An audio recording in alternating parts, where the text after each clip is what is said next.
Okay, so welcome to this next video in which we are discussing clathrin-mediated endocytosis. Okay, so in this video what we're going to do is discuss one last experimental correlate, and it involves what happens if you knock out endophilin. Okay, and the result of this is slightly unexpected. Okay, so knock out endophilin. So what would we expect to happen if we knocked out endophilin? So we have now no functional endophilin. What would we expect to happen? Well, we'd expect that we would get reduced pinching off of the vesicles, because our theory so far is that endophilin is involved in pinching off the clathrin-coated vesicle buds, okay? And therefore what we'd expect is something similar to the Shiburi mutant, basically, where you've got loss of function of Dynamin. We'd expect to see lots of clathrin-coated buds which can't actually be pinched off on the axon terminals. Only that's not what you see. Instead, if you knock out endophilin, what instead you see is axon terminals which are actually stuffed full of vesicles which are coated in clathrin. Okay, so what's going on here? Well, to understand, I need to tell you a little bit more about what happens to the vesicles after they've been pinched off. So, after the vesicles have been pinched off, what you get is a clathrin-coated endocytic vesicle. So these are clathrin-coated endocytic vesicles. Now, you cannot do anything with these clathrin-coated endocytic vesicles until you have removed the clathrin coat, basically. So you cannot fuse them onto any intracellular organelle until you have removed their clathrin coat.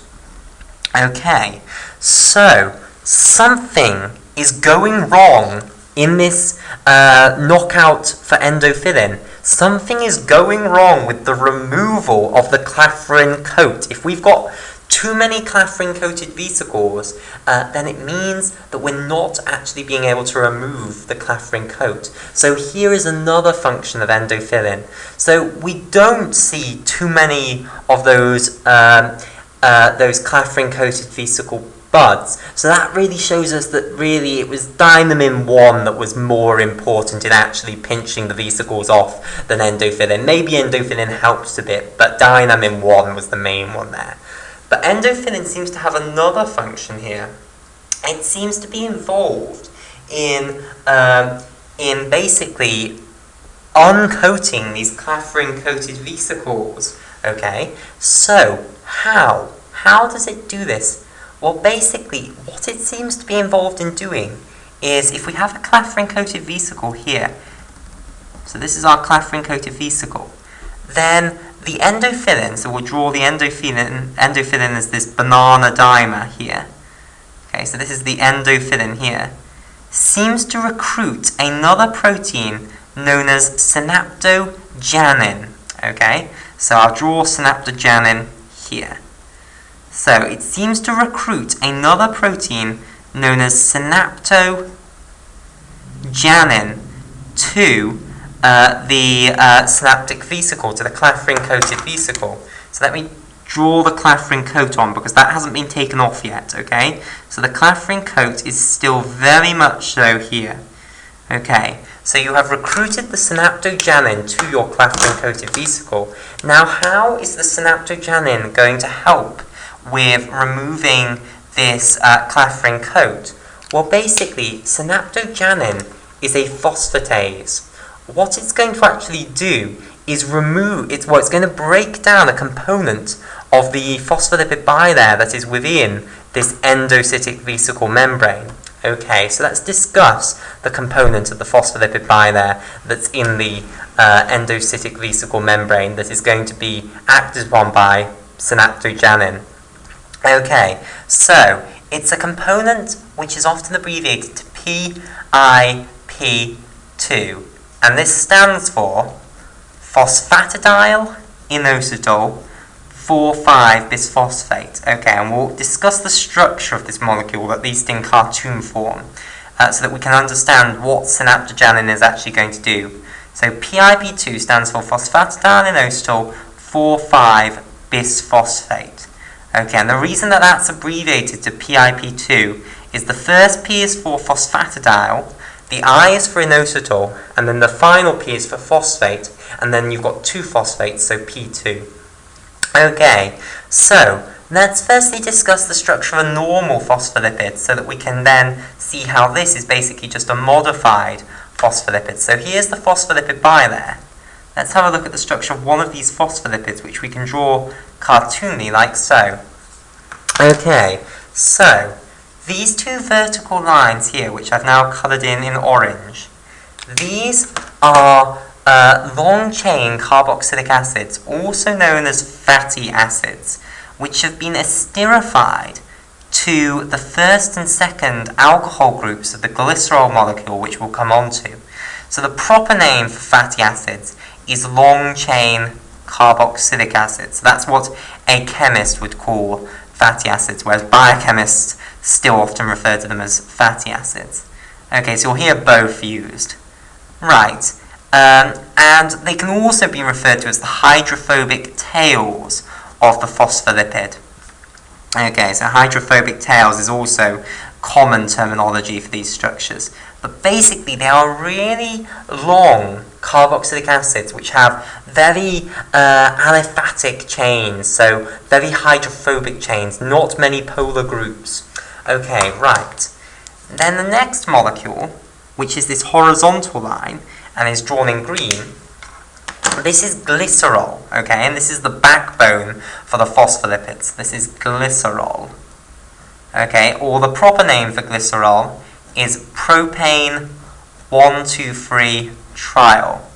Propane 1,2,3-triol. And although this is a mouthful, it tells you exactly what it is. It's a free carbon molecule with 3 alcohol groups coming off each of the carbon atoms of that carbon molecule. So you've got 3 alcohol groups, 1 off each of the carbons. And then finally, off the 3rd hydroxyl group of the glycerol molecule, you've got a phosphate group esterified to that hydroxyl group, that 3rd free hydroxyl group, via a phosphate ester bond. So this is a phosphate group. Okay, right.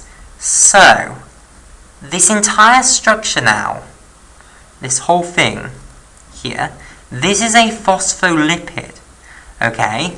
And the other name for a phospholipid, the old biochemist's name for a phospholipid, is to call it a phosphatidate molecule. So the other name for phospholipid is to call it a phosphatidate molecule.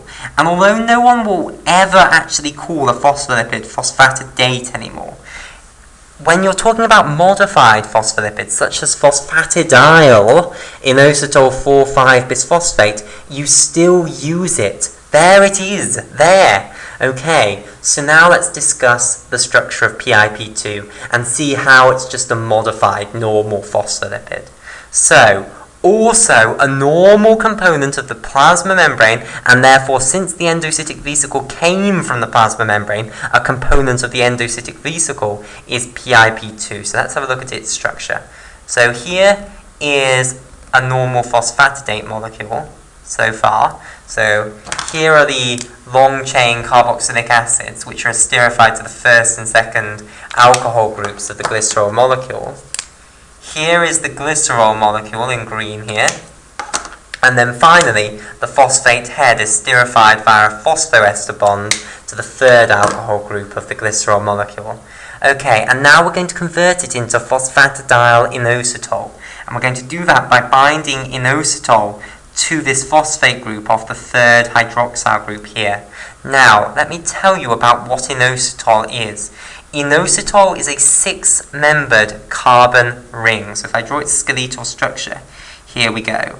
So it's a 6-membered carbon ring where all of the members of that ring are carbon. And then every single bond in the ring is a single bond.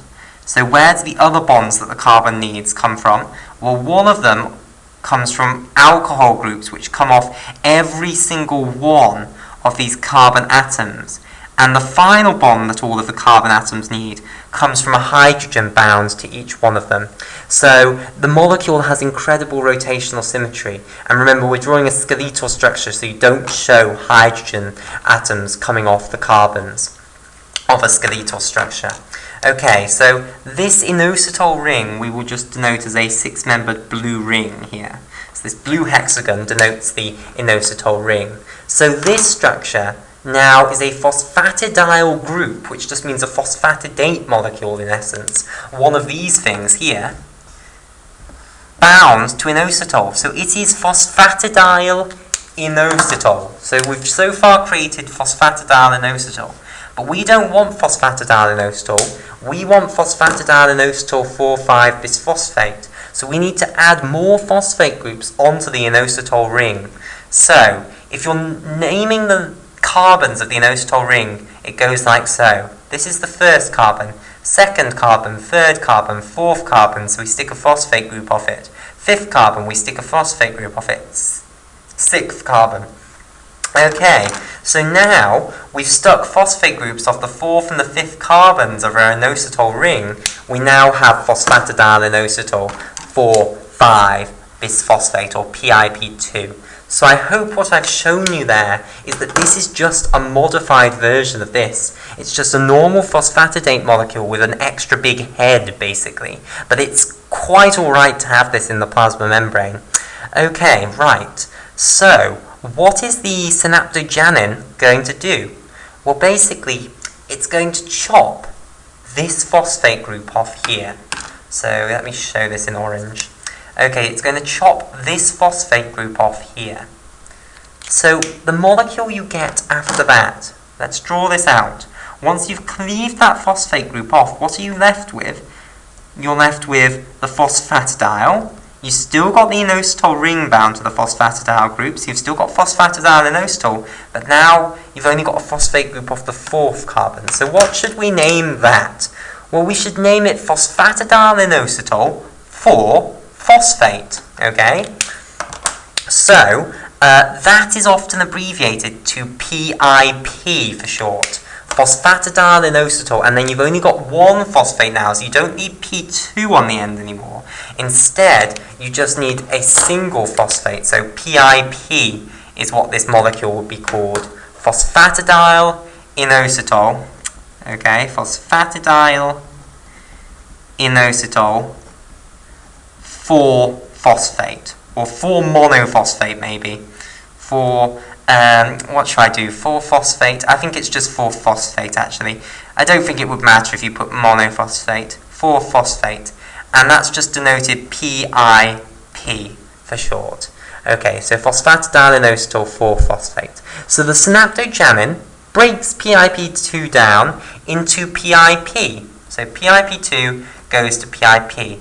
And when you remove the PIP2 from the membrane of the endocytic vesicle and replace it by PIP, that then triggers the removal of the clathrin coat from this endosome. Okay, so this conversion of PIP2 into PIP is what triggers the removal of the clathrin coat. So if you knock out the endophilin, you no longer get the association of synaptojanin with the clathrin-coated endocytic vesicle, and therefore you don't get the conversion of the phosphatidyl inositol 4,5-bisphosphate into the phosphatidyl inositol 4-phosphate, and therefore you don't get the removal of the clathrin coats. You end up with an axon terminal that is literally full with clathrin-coated endocytic vesicles.